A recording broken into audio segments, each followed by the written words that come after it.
তো hello hello বন্ধুরা, তোমরা কোথায়? সবাই তাড়াতাড়ি চলে এসো। কারণ তোমাদের অনেক দিন এসএসসির সাথে ঝগড়া ঝামেলার পরে তোমাদের জন্য এসএসসি একটা খোঁজখবর নিয়ে এসেছে। তো আজ সন্ধ্যের মধ্যেই একটা এসএসসি স্টেনোর যে পরীক্ষাটা প্রতি বছর হয়, তো এবছরও সেটার ভ্যাকেন্সি চলে এসেছে। তোমাদের জন্য প্রায় 731টা, পরে সেটা আরো বাড়তে পারে, এরকম একটা টেন্টেটিভ ভ্যাকেন্সি এসছে, যেটার ফর্ম ফিল আপ আজ থেকেই স্টার্ট হয়ে যাচ্ছে। চলো ফুল ডিটেলসে জানতে পুরো ভিডিওটা সম্পূর্ণ দেখো, ঠিক আছে? দেখো, এটার হচ্ছে অনলাইন যে অ্যাপ্লিকেশন, তার স্টার্ট ডেট হচ্ছে 24 তারিখ থেকে, মানে আজ থেকে স্টার্ট হয়ে যাচ্ছে তোমার 15 তারিখ অবধি, পরের মাসের 15 তারিখ পর্যন্ত, ঠিক আছে? অ্যাপ্লিকেশন 15 তারিখ অবধি নেওয়া হবে, আর টাকা তোমার 16 তারিখ অবধি নেওয়া হবে, যেটা প্রতিবারের মতো হয়। মানে একদিন বেশি টাকা দেওয়ার ডেটটা একদিন বেশি করে থাকে, ঠিক আছে? তো এই এক্সামটা হতে কখন চলেছে? এই এক্সামটা হতে চলেছে তোমার জুলাই আগস্ট মাসের 2026-এর, মানে জুলাই আগস্ট মাস করে হতে চলেছে। দেখো, যারা তোমরা অঙ্কে খুবই কাঁচা বা মনে করছো যে তোমাদের একটা সরকারি জবের দরকার, কিন্তু তোমাদের অঙ্ক ভালো লাগে না বা অঙ্ক করতে ইচ্ছা করে না, তো তাদের জন্য এটা একটা বেস্ট ভ্যাকেন্সি।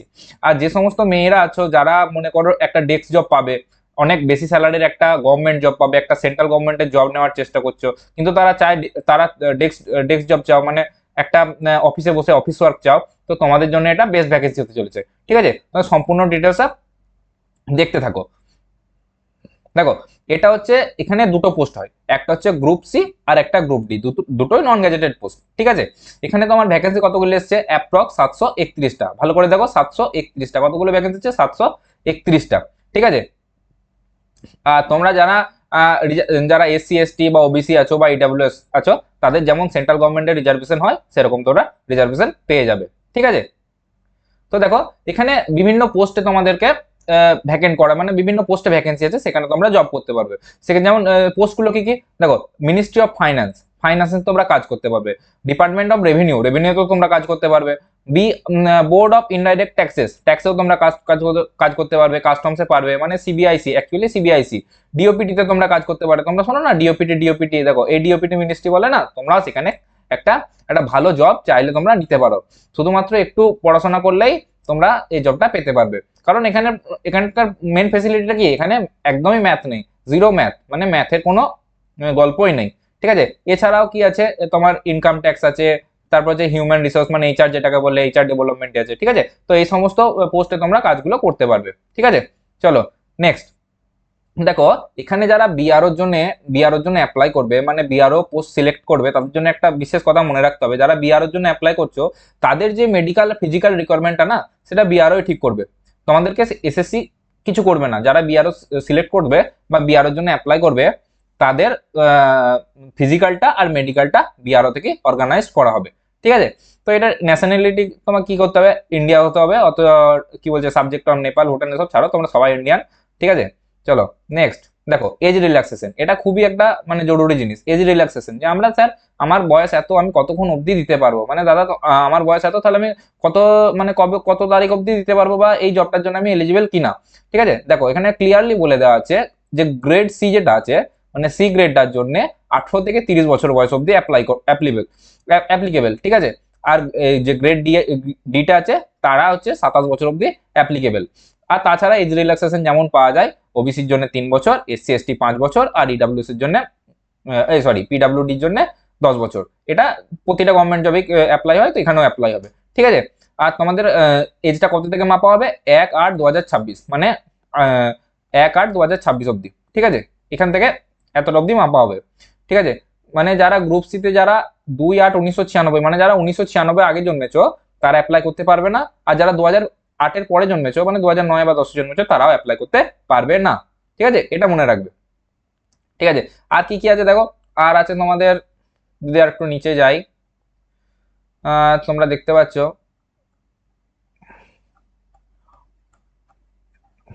তো দেখো, তোমরা তাড়াতাড়ি পড়াশোনা শুরু করে দাও কিন্তু, কারণ এটা একটা খুব ভালো পোস্ট, আর এখানে স্যালারিও অনেক, মানে এক্সাইটিং স্যালারি হয়, ঠিক আছে? প্রায় প্রায় 65-70 হাজারের কাছে স্যালারি হয়। আর যারা তোমরা গ্রুপ সি এতে মানে পরে গিয়ে প্লেসড হবে না, তারা একদম পি অব্দি যেতে পারবে, মানে পার্সোনাল অ্যাসিস্ট্যান্ট অব্দি তোমরা পৌঁছাতে পারবে, ঠিক আছে?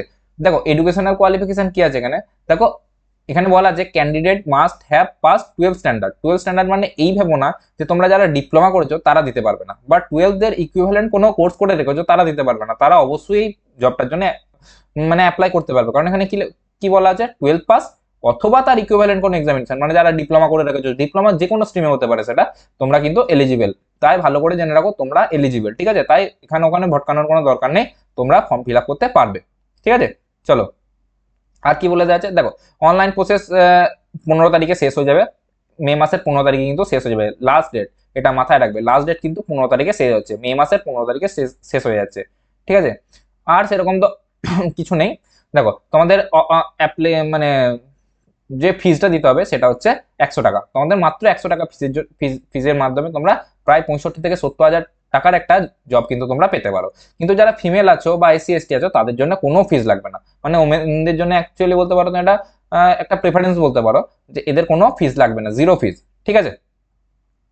তারপরে দেখো তোমাদের তাহলে এরপরে কোন কোন সাবজেক্টগুলো থাকবে, তোমরা বলছি যে ম্যাথ থাকবে না, তাহলে সাবজেক্টগুলো কি কি থাকবে দেখো। রিজনিং থাকবে, রিজনিং ক নাম্বারের থাকবে 50 নাম্বারের, 50 নাম্বারের জন্য 50 মার্কস, মানে প্রতিটার জন্য 1 মার্কস করে, ঠিক আছে। জেনারেল অ্যাওয়ারনেস মানে জিকে জিএস কত থাকবে 50 নাম্বারের।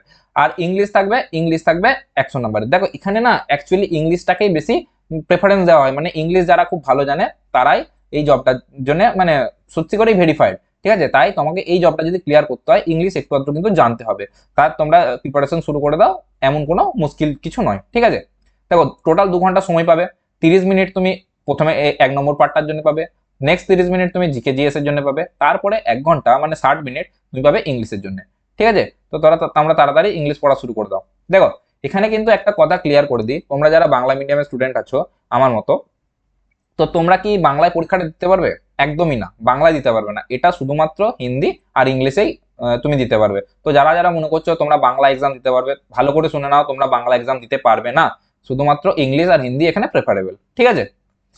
দেখো এখানে তোমাদের ইয়ে দিয়ে দিয়েছে, সিলেবাস দিয়ে দিয়েছে, জিকে জিএস এর, তারপর হচ্ছে তোমার রিজনিং এর, ইংলিশের সবে সিলেবাস দিয়ে দিচ্ছে। তো তোমরা যদি এই পিডিএফটা পেতে চাও তাহলে তুমি আমার টেলিগ্রাম বা হোয়াটসঅ্যাপ গ্রুপে জয়েন করো, আমি তোমাদেরকে সেখানে পাঠিয়ে দেবো, ঠিক আছে।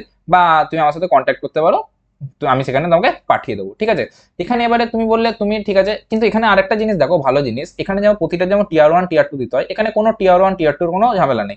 একটা তুমি টিয়ার 1 পাস করবে, টিয়ার 1 পাস করার পর তোমার একটা স্কিল টেস্ট হবে, স্টেনোগ্রাফির স্কিল টেস্ট, ঠিক আছে। সেখানে তুমি যখনই পাস করে যাবে তখন তোমার হাতে চাকরি।